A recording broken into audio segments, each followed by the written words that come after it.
प्रकाश जावड़ेकर ने केरल में गर्भवती हथनी को मारने की घटना को गंभीरता से लिया है। उन्होंने कहा है कि हम सही तरीके से जांच करने और अपराधियों को पकड़ने में कोई कसर नहीं छोड़ेंगे। भारतीय संस्कृति पटाखे खिलाकर किसी को मारने की नहीं है। जानकारी के अनुसार केरल में गर्भवती हथनी को कुछ लोगों ने पटाखों से भरा अनानास खिला दिया था, जिससे उसकी तड़प तड़प कर मौत हो गई। यह दुर्व्यवहार का क्रूर रूप था। बुधवार को हथनी की मौत हुई।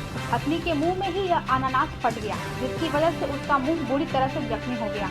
उत्तरी केरल के मलप्पुरम जिले में एक वन अधिकारी द्वारा सोशल मीडिया पर हथनी की भयानक मौत का वीडियो सुना जाने के बाद यह घटना सामने आई। यह हथनी खाने की तलाश में जंगल से बाहर पास के गांव में चली गई। वह गांव की सड़कों पर घूम रही और तभी वहां के कुछ लोगों ने उसे पटाखों से भरा हुआ अनानास खाने के लिए दिया। वन अधिकारी मोहन कृष्णन ने अपनी फेसबुक पोस्ट में लिखा, हथनी ने सब पर भरोसा किया। जब उसके मुंह में वो अनानास फटा होगा तो वह सही में डर गई होगी और अपने बच्चे के बारे में सोच रही होगी, जिसे वह 18 से 20 महीनों में जन्म देने वाली थी। अनानास में डाले गए पटाखे इतने खतरनाक थे कि उसकी जीभ और मुंह पूरी तरह से जख्मी हो गए। हथनी गांव भर में दर्द और भूख के मारे घूमती रही और अपनी चोट की वजह से वो कुछ खा नहीं पा रही थी। उन्होंने आगे लिखा, उसने किसी भी इंसान को नुकसान नहीं पहुंचाया, तब भी नहीं जब वह बहुत ज्यादा दर्द में थी। उसने किसी एक घर को भी नहीं तोड़ा।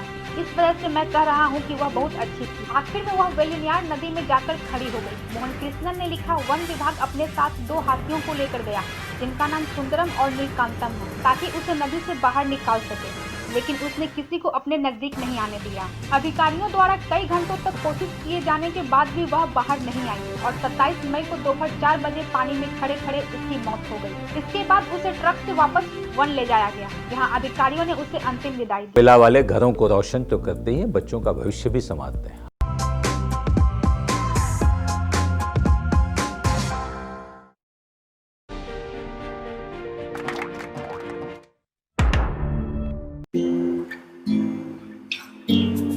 हर घर चुपचाप से ये कहता है, अच्छा लगता है जब सब कोई अंदर रहता है।